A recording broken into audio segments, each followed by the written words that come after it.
Alexander the Great, known to history as one of the world's greatest conquerors. From the tiny Greek kingdom of Macedon, he vanquished the mighty Persian Empire and ruled a vast realm from the Adriatic Sea in the west to the Indus River in the east. Nothing quite captures the gravity of this achievement, much like when Alexander marched into Susa, one of the Persian Empire's royal capitals. Alexander took his seat on the Persian king's former throne. But due to his short stature, his legs didn't touch the ground. To compensate for this, one of Alexander's servants slid a nearby table from which the Persian king ate his meals under the Macedonian king's feet. The dinner table of the great king of Persia was now a stepping stool for this small man from the backwater nation of Macedon. This is the story of Alexander of Macedon, a man whose achievements truly earned him the nickname Alexander the Great. Alexander was born in 356 BCE to King Philip II and his fourth wife Olympias. It was said that he was descended from the Greek heroes of Heracles on his father's side and Achilles on his mother's, marking him out as destined for greatness. Prior to Alexander and Philip's reigns, Macedon had been more akin to its barbarian northern neighbors and to the civilized Greeks to the south. Plagued by dynastic struggles and court intrigues for much of its history, Macedon was the last place people thought that a world-conquering force would emerge. Macedon was a portion of the northern peninsula of Greece where people spoke Greek but had not yet formed polises, were not as culturally or politically advanced as the other places in Greece. They were, in a sense, the frontiersmen of Greece. They were the people who protected the Greek mainland from marauding non-Greeks who would come down from the north, most especially in Philip's time, the Thracians. As such, Macedonians developed a reputation in the polises of Greece as being somewhat backward culturally. They spoke Greek with a heavy accent. They weren't very educated, but they were great fighters. Philip inherited the throne of Macedon in 359 BCE. In one of his first edicts, he set out to reform both the economic and military systems of Macedon. He completely refashioned the Macedonian military, giving them new equipment and training. And one of the things that he needs to do is reorganize the army, create, as far as he's concerned, a proper, organized, semi-professional army. And what he does is he creates a body of heavy infantry called phalangites who use big, long pikes. And they are supported by the companion cavalry, literally the companions of the king. Heavy cavalry who can charge home and then turn and smash against the rear of the enemy while the infantry pins them. Philip used his infantry in tandem with his cavalry, a style of warfare that is today called sword and shield, or hammer and anvil tactics. The Macedonian infantry would act as the shield, while the cavalry act as the offensive sword.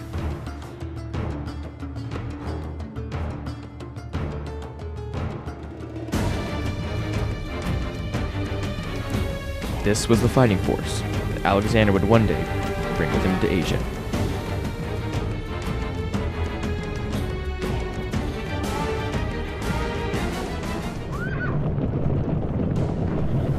The first step on Macedon's road to conquest was to subdue the quarreling Greek city-states to the south of Macedon. At the Battle of Chaeronea in 338, this new fighting force would be put to the ultimate test. A Greek coalition of city-states, led by Athens and Thebes, met the Macedonians, led by Philip and his son Alexander. Alexander was placed in charge of the companion cavalry and was given the daunting task of breaking the Greek coalition's line.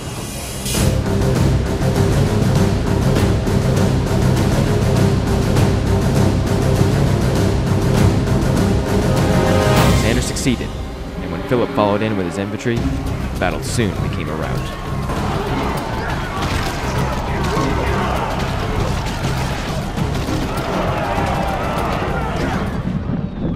But Macedonian hegemony over Greece wasn't enough for Philip. In 336, he sent an advance force to Asia Minor, modern-day Turkey, to pave the way for his coming invasion of the Persian Empire. But later that year, Philip was assassinated. Rumors abound that Olympias, and perhaps Alexander, were behind the king's death.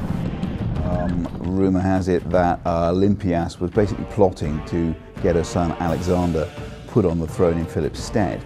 In fact, it's possible that Olympias actually plotted the assassination of Philip.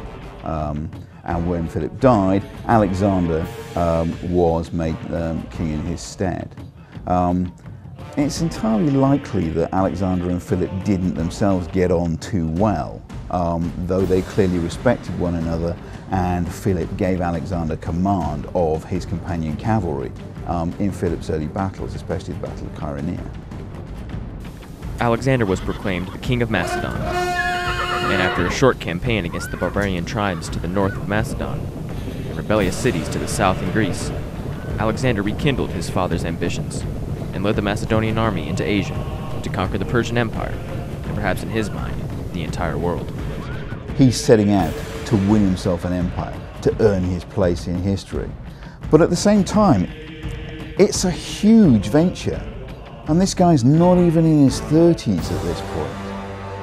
And you got to wonder whether just at the rock bottom, I was about to say you got to wonder whether just at rock bottom there was a bit of self-doubt, but this is Alexander we're talking about. Alexander never doubted himself. Alexander knew that he was born to rule the world, and as he crossed the Hellespont, that is exactly what he was setting out to do. In his first taste of combat against the Persians, Alexander faced the various governors of the western provinces of the Persian Empire. The two sides met in 334 on opposite sides of the Granicus River in northwestern Asia Minor. Alexander led his companions in a gallant charge across the river and charged the Persian cavalry on the opposite bank. As the cavalry engaged, the Macedonian infantry marched across the river. The Persian army was caught in a vice and utterly destroyed.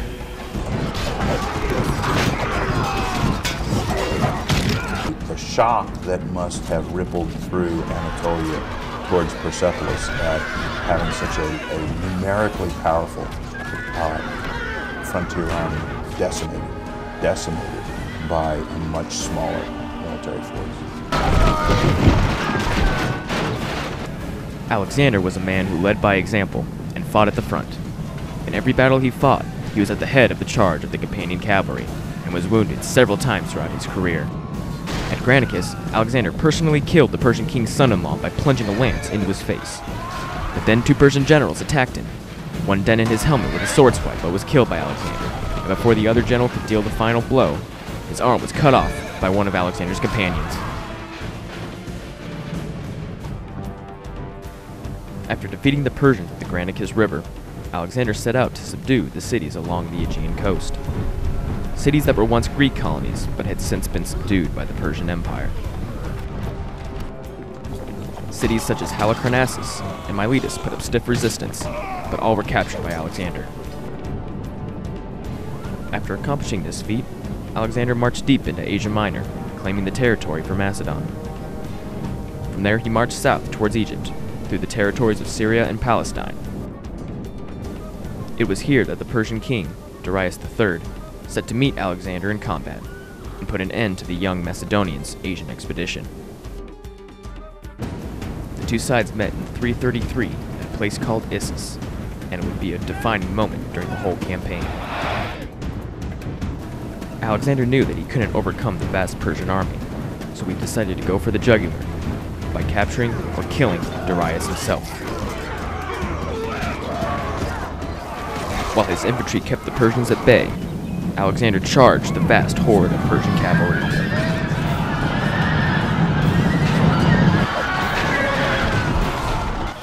Just like at Granicus 1 year earlier, the Persians found themselves caught in a vice, with the Macedonian infantry in front of them and the cavalry behind.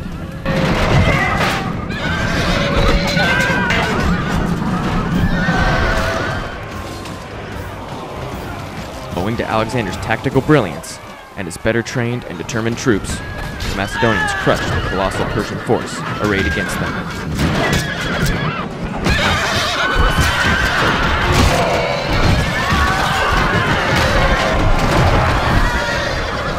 Just decimates Darius' forces and sends him fleeing back into his empire to try to find more people, and we must imagine starts to send both a panic among the Persian elite and perhaps raise the hope of people Persians have conquered. Alexander continued his march south, and like in Asia Minor, subdued the coastal cities of the region. After lengthy and difficult sieges at Tyre and at Gaza, Alexander and his army arrived in Egypt, a civilization already millennia old by that time. Egypt hadn't been too fond of Persian dominion over their lands, and they welcomed Alexander as a liberator. Perhaps owing to his upbringing, Alexander saw himself as destined for greatness, and, in his mind, not a mere mortal. He traveled to a distant temple at the oasis of Siwa, deep in the desert, to meet with the priests of the Egyptian god Ammon.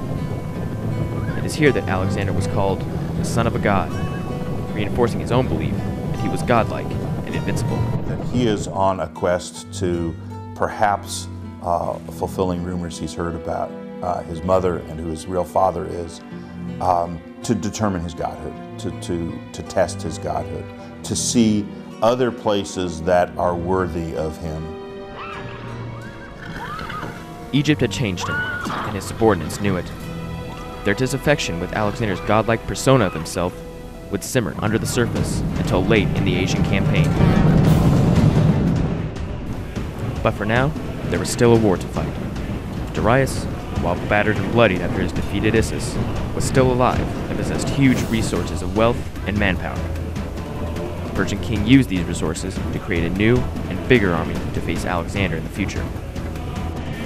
As Alexander marched further into the Persian Empire, the combatants met again, this time in Mesopotamia, modern-day Iraq, at a place called Gaugamela in 331. It is here that the future of the Macedonian and Persian empires would be decided. As the battle commenced, Alexander led his cavalry on the right flank of his army, out further to the right in an attempt to put pressure on the Persian cavalry. The Persian cavalry on the Macedonian right mirrored Alexander's every move. As the cavalry maneuvered, the infantry advanced in the center toward their Persian foe.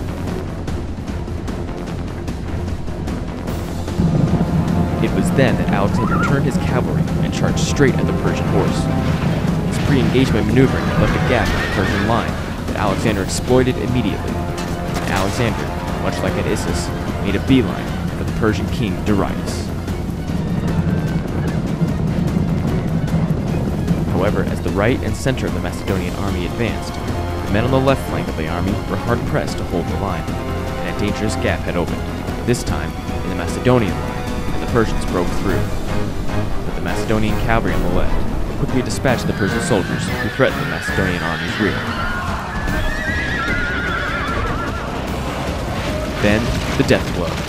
Alexander had abandoned his pursuit of Darius, and again turned his cavalry and charged straight into the Persian rear. It was then that the whole Persian army took flight, leaving the battlefield to Alexander and his men. The Battle of Gaugamela had ended in a resounding victory for Alexander and his army. Although Darius had once again evaded capture, it was clear to all that the Persian Empire had a new ruler, Alexander the Great.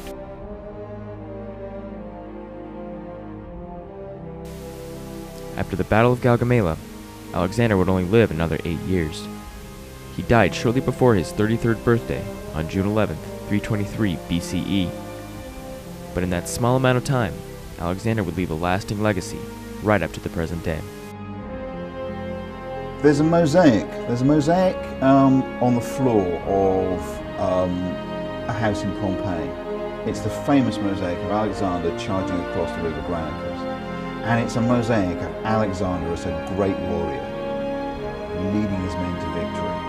That is the most enduring image of Alexander. That's what we remember Alexander for. Alexander is the Great because he never lost a battle, and he created an empire by the age of 30-something, which is just phenomenal. He will always be the great conqueror. He will always be the founder of really a global civilization, of Hellenistic civilization. But his personality and his meaning will be reinterpreted by generation after generation after generation.